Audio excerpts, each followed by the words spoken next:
श्री गणेशाय नमः। उमा महेश्वराय नमः। मातु कुलदेवी नमः।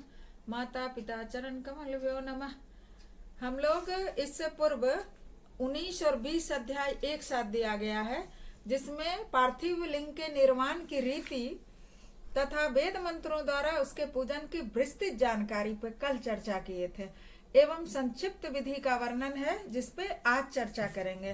तो पार्थिव शिवलिंग निर्माण की रीति और वेद मंत्रों द्वारा उसके पूजन की संक्षिप्त विधि का वर्णन आप लोग सप्रेम सुनिए। महर्षियों, अब संक्षेप से भी पार्थिव पूजन की वैदिक विधि का वर्णन सुनो। सद्योजात इस ऋचा से पार्थिव शिवलिंग बनाने के लिए मिट्टी ले आए। जो मिट्टी लाएंगे उस समय ये मंत्र बोलते हुए लाना है। सद्योजातं प्रपद्यामि सद्योजाताय वे नमो नमः।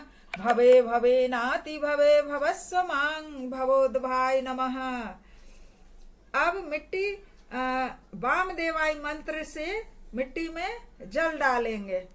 ओम वामदेवाय नमो, ज्येष्ठाय नमः, श्रेष्ठाय नमो, रुद्राय नमः, कालाय नमः, कलविकर्णाय नमो, बल विकर्णाय नमो, बलाय नमो, बल प्रमथनाय नमः, सर्वभूतद मनाय नमो, मनमोनाथाय नमः।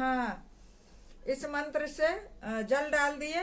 अब जब मिट्टी सानकर तैयार हो जाए तब अघोर मंत्र को पढ़ते हुए शिवलिंग का निर्माण करेंगे। अघोर मंत्र है ओम अघोरेभ्यो अथ घोरेभ्यो घोर घोर तरेभ्यः सर्वेभ्यः सर्व सर्वेभ्यो नमः नमस्ते अस्तु रुद्र रूपेभ्यः। इस मंत्र से लिंग का निर्माण करेंगे। फिर तत्पुरुषाय मंत्र से विधिवत उसमें भगवान शिव का आवाहन करेंगे। भगवान शिव का आवाहन करने के लिए ओम तत्पुरुषाय विद्महे महादेवाय धीमहि तन्नो रुद्रः प्रचोदयात्, ये कह के भगवान शिव का आवाहन करेंगे। अब जो यजमान होंगे वो सब काम करेंगे और जो पंडित होंगे वो बोलेंगे। मतलब इसमें मैं दोनों का कार्य बता रही हूँ कि पंडित जी को कैसे करवाना है और कैसे यजमान को करना है। तदंतर ईशान मंत्र से भगवान शिव को वेदी पर स्थापित करना है। जब भगवान शिव को वेदी पर स्थापित किया जाएगा तब बोला जाएगा ओम ईशानः सर्व विद्यानाम ईश्वरः सर्वभूतानां ब्रह्माधिपति ब्रह्मणो ब्रह्मा शिवो मे अस्तु सदा शिवम्। इसके बाद विद्वान पुरुष पंचाक्षर मंत्र से अथवा गुरु के दिए हुए मंत्र या किसी भी शिव संबंधी मंत्र से 16 उपचारों द्वारा पूजन करेंगे। भवाय भवनाशाय महादेवाय धीमहि उग्राय उग्रनाशाय सर्वाय शशिमौलिने। इस मंत्र द्वारा विद्वान उपासक भगवान शंकर की पूजा करेंगे। वह भ्रम छोड़कर उत्तम भाव भक्ति से शिव की आराधना करें, क्योंकि भगवान शिव भक्ति से ही मनोवांछित फल देते हैं। ब्राह्मणों, यहाँ जो वैदिक विधि से पूजन का क्रम बताया गया है, इसका पूर्ण रूप से आदर करता हुआ मैं पूजा की एक दूसरी विधि भी बता रहा हूँ, जो उत्तम होने के साथ ही सर्वसाधारण के लिए उपयोगी है। मुनिवरों, पार्थिव लिंग की पूजा भगवान शिव के नामों से बताई गई है। वह पूजा संपूर्ण अभिष्टों को देने वाली है। मैं उसे बताता हूँ, सुनो। हर, महेश्वर, शंभु, शूलपाणी, पिनाक दृक्, शिव, पशुपति और महादेव, ये क्रमशः शिव के 8 नाम कहे गए हैं। इनमें से प्रथम नाम के द्वारा अर्थात ओम हराय नमः का उच्चारण करके पार्थिव शिवलिंग के बनाने के लिए मिट्टी लाएं। दूसरा नाम अर्थात ओम महेश्वराय नमः उच्चारण करके लिंग निर्माण करें। ये मैं दूसरी विधि बता रही हूँ। एक विधि पहले हो गया वैदिक वाला, अब ये थोड़ा उससे भी संक्षिप्त और आसान विधि है। फिर ओम शंभवे नमः बोलकर पार्थिव शिवलिंग की प्रतिष्ठा करें। तत्पश्चात ओम शूलपाणये नमः कहकर उस पार्थिव लिंग में भगवान शिव का आवाहन करें। ओम पीनाक धृषे नमः कहकर उस शिवलिंग को नहलाएं। ओम शिवाय नमः बोलकर उसकी पूजा करें। फिर ओम पशुपतये नमः कहकर क्षमा प्रार्थना करें और अंत में ओम महादेवाय नमः कहकर आराध्य देव का विसर्जन कर दें। प्रत्येक नाम के आदि में ओंकार और अंत में चतुर्थी विभक्ति के साथ नमः पद लगाकर बड़े आनंद और भक्ति भाव से पूजन संबंधी सारे कार्य कराने चाहिए और करने चाहिए।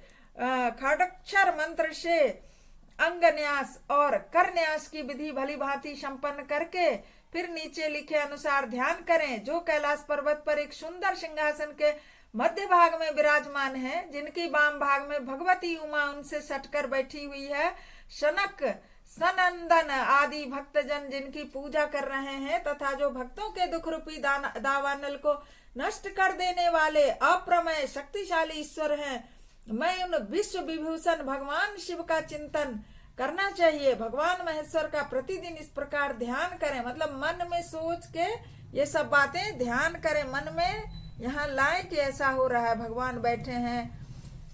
जब उनकी अंग कांति चांदी के पर्वत की भांति गौर है, वे अपने मस्तक पर मनोहर चंद्रमा का मुकुट धारण किए हुए हैं। रत्नों के आभूषण धारण करने से उनका श्रीअंग और भी उद्भासित हो उठा है। उनके चारों हाथों में क्रमशः परशु मृग मुद्रा वर एवं अभय मुद्रा सुशोभित है। वे सदा प्रसन्न रहते हैं, कमल के आसन पर बैठे हैं और देवता लोग चारों ओर खड़े होकर उनकी स्तुति कर रहे हैं। उन्होंने वस्त्र की जगह व्याघ्र चर्म धारण कर रखा है। वे इस विश्व के आदि हैं, बीज कारण रूप हैं तथा सबका समस्त भय हर लेने वाले हैं। उनके 5 मुख हैं और प्रत्येक मुखमंडल में 3-3 नेत्र हैं। हरो महेश्वर शंभो शूलपाणि पिनाकधृक् शिवः पशुपतिश्चैव महादेव इति क्रमात् मृदाहरण संघष्ट प्रतिष्ठानमेव च स्नं पनं पूजनं चैव क्षमस्वेति विसर्जनम् ओंकारादि चतुर्थेर्नामाभिः क्रमात् कर्तव्याश्च क्रियाः सर्वा भक्त्या परमया मुदा। अंगन्यास और करन्यास का प्रयोग इस प्रकार समझना चाहिए। ओम ओम अंगुष्ठाभ्यां नमः, ओम नंग तर्जनीभ्यां नमः, ओम मंग मध्यमाभ्यां नमः, ओम सिंह अनामिकाभ्यां नमः, ओम वांग कनिष्ठिकाभ्यां नमः, ओम यं करतल कर पृष्ठाभ्यां नमः इति करन्यासः। ओम हृदयाय नमः, ओम नंग शिरसे स्वाहा। इस प्रकार ध्यान तथा उत्तम पार्थिव लिंग का पूजन करके गुरु के दिए हुए पंचाक्षर मंत्र का विधि पूर्वक जप करें। विप्रवर विद्वान पुरुष को चाहिए कि वह देवेश्वर शिव को प्रणाम करके नाना प्रकार की स्तुतियों द्वारा उनका स्तवन करके सतरुद्रीय यजुर्वेद के 16वें अध्याय के मंत्रों का पाठ करे। पंडित जी से कराए सतरुद्रीय।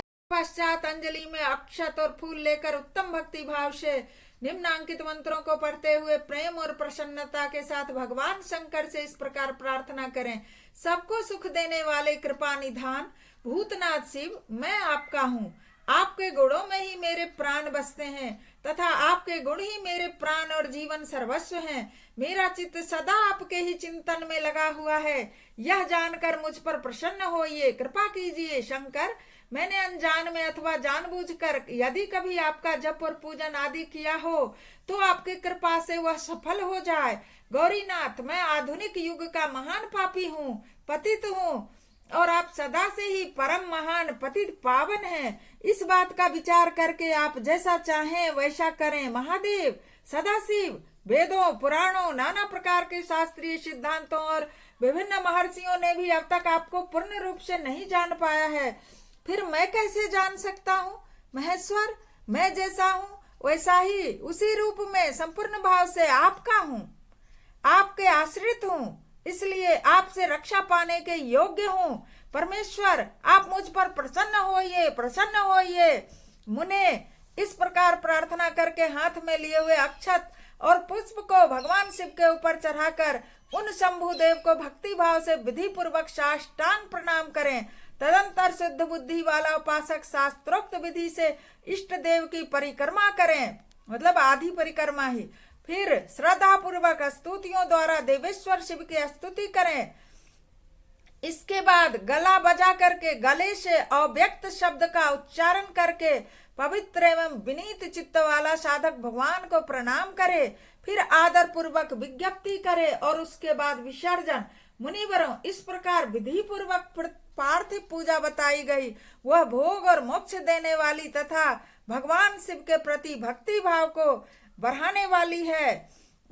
इस प्रकार आज 19 और 20 अध्याय एक साथ समाप्त हुआ। आप लोग ध्यान रखिए कि इस अध्याय के अंतर्गत आप लोगों ने क्या सीखा। एक तो पार्थिव लिंग के निर्माण की रीति, वेद मंत्र द्वारा पूजन की पहले कल के अध्याय में विस्तृत जानकारी मैं बताई थी। आज संक्षिप्त विधि का वर्णन किया। आज 2 विधि का वर्णन किया, जिसमें आपको याद होगा कि इस एक मंत्र में, एक विधि में मंत्र कुछ बड़े बड़े थे, जैसे कि सद्योजात आदि से जब मिट्टी उठाना था तो था सद्योजात मंत्र पढ़ करके मिट्टी लाना है, सद्योजातं प्रपद्यामि सद्योजाताय वै नमः नमः, ये वाला। और दूसरा में बताए थे कि जब मिट्टी उठाना हो तो ओम हराय नमः का उच्चारण करके मिट्टी ले आए। तो सिंपल विधि 2 आज सिंपल विधि बताई हूं, तो जैसा आपके पंडित कराएंगे वैसा यजमान करेंगे। बोलिए भगवान शंकर की जय।